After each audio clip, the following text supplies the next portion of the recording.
So this video is going to cover how you can run cold outreach as a sales team in the most effective way. And this is going to be based on my 4 years of running cold outreach systems. I've generated tens of thousands of leads. I've sent millions of emails, and I've consulted a lot of larger sales teams on their cold outreach. And one thing I can say is that a lot of teams still quite haven't adapted to the modern environment of cold outreach. There are still people not really understanding deliverability, not really understanding what metrics to measure, and things like that. So this video is going to kind of clear up how to actually build out an optimal cold outreach system as a sales team in 2026. So the first part here is mapping out clear workflows. And what I mean by that is for every part of the cold outreach system, you need to have workflows for it. So for example, that could be deliverability and infrastructure management and optimization, could be A/B testing of messaging, inbox management. So these are like different parts of the cold outreach system, and you need clear step-by-step workflows for each. This is going to make it a lot easier to run, and also, if new people come in, they'll know exactly how to do each step. So you just need a very, very clear SOP almost of everything that's going on in each step. Also, you want to have somebody that kind of owns the outcome for each workflow. This could be, of course, just one person, but you want to basically have somebody that's ultimately responsible for each of these things being done within this outreach workflow. Now, the reason why it's very important to have this mapped out very clearly is because cold outreach can break very easily if one piece falls apart. And the main reason for that is that cold outreach, especially cold email, is a very technical channel. It's not really like paid ads where, Meta will, let's say you're running Meta ads, like Meta will do most of the distribution. But here we need to actively build like a private distribution network almost with cold email infrastructure. And so it's a lot more technical. And so therefore you also need to make sure that nothing really breaks in the whole system, because it's gonna have issues downstream. So that's the first thing, is mapping out clear workflows. Now the next thing here is to map out TAM recycling motions. So bit of a fancy term, but basically what that means is you want to build a cadence to reach your entire total addressable market. And the reason why you want to do that, the reason why you want to have a cadence for this, is because the more emails you can send, basically the more leads you're going to generate. It's a very simple equation, right? So you want to map out as much data as possible, and then ideally you want to send them as many emails as you can without like burning the list or whatever. So you want to have like a retargeting cadence, which is very important to do. And data is not that expensive anyway, so you just want to map out again as many companies as you can within the total addressable markets, whether that's 10,000 or 100,000 or even a million, and then build a system for reaching out to each one of them in a specific cadence. So one option you can use here is basically to email everyone in the TAM every month. So you send like one email to everybody in the TAM every month. So if you have like, let's say, a million companies you could work with, you've mapped out, you have like a lot of CSV files where you've captured all of these contacts, then you want to reach out to each one of them with one email every single month. And that's going to be absolutely huge to do. One of the reasons to use this particular motion is because you're always getting that first step. Like you're not actually getting that typical lowering of positive responses on follow-ups, which you would usually get because you're only sending one email, but you're doing that every month. And so then next time you might switch up the angle a little bit. And so this is a very great way to basically do your retargeting. The other one is to send a 2 to 3 step sequence over a 2 to 3 month cycle. So this is one that does include follow-ups, and then you're extending sort of the length of the cycles a little bit, so to 2 to 3 months. And then after 2 to 3 months, you go back to the beginning of the list and you send them a 2 to 3 step sequence again, and that's kind of the motion from there. So this is something that I see so many teams not doing, where they basically just have like an ad hoc system. They kind of scrape a random list. They haven't really calculated the size of their entire total addressable market. And then they're just kind of sending, maybe 500 emails per day, when in reality, they could be sending 10,000 emails per day, and they're just missing out on so many results because they haven't actually mapped out their TAM, and they don't really have a TAM recycling motion in place.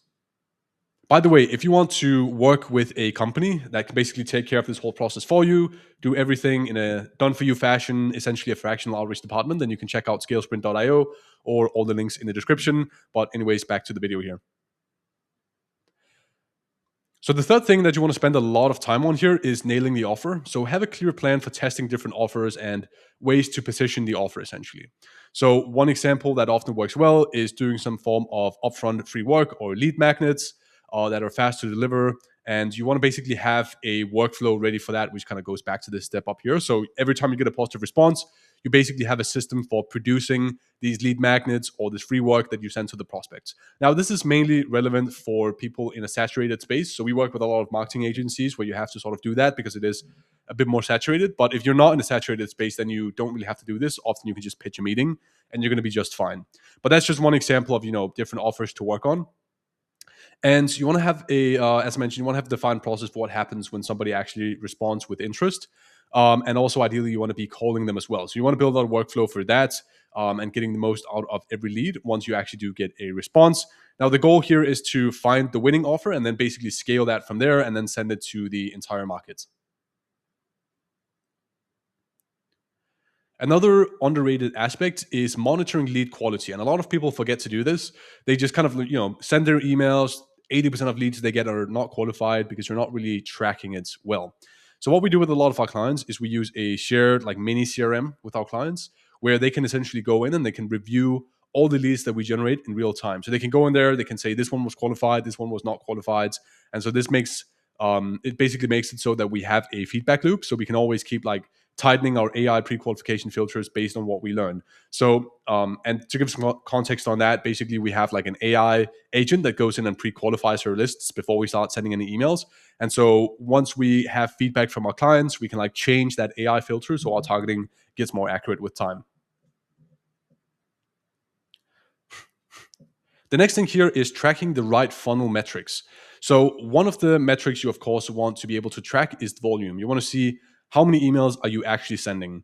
Now the next one is reply rate, and typically reply rate will signal the messaging resonance and also deliverability as well.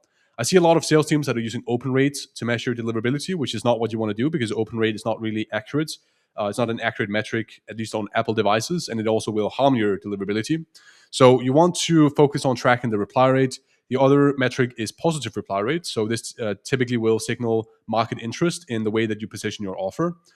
So it doesn't always equal meetings booked though. So that's kind of the next metric you want to look at is how many of those positive replies are actually turning into booked calls.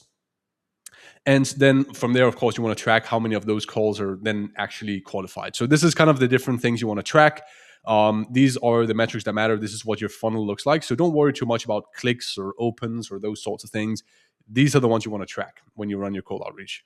Now, you want to also know what to fix when a metric underperforms. So a low reply rate typically means that you need to check the list accuracy, or you need to check for deliverability issues, which I also have another video on how to actually do that. Now, the next thing here is a low positive reply rate, which often means that the offer or the messaging isn't landing.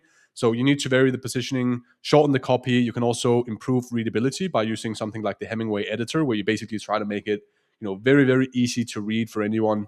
And a lot of people skim their emails. So if you have like long sentences or complicated words or industry jargon, that can also actually ruin a good offer because people don't respond to it because it's too long or something.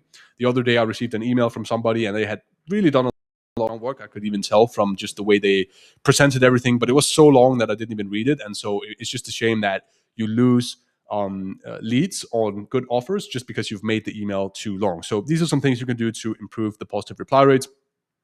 But the main thing would definitely be the offer and the messaging that you need to change as the first thing.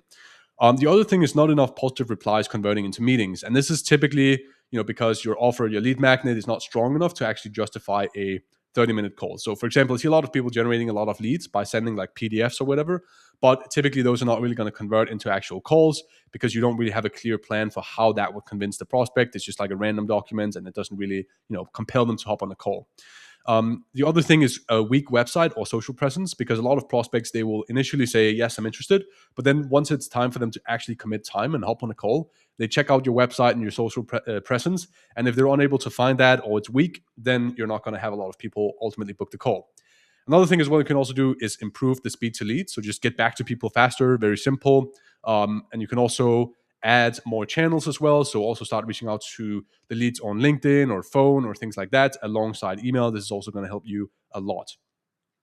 Now, if you want someone to run this entire system for you, you can check out Scale Sprints. Again, as I mentioned, we have the links in the description, and we can basically run this entire thing for you as a fractional outreach department. So I hope this video was helpful, and I will talk with you soon.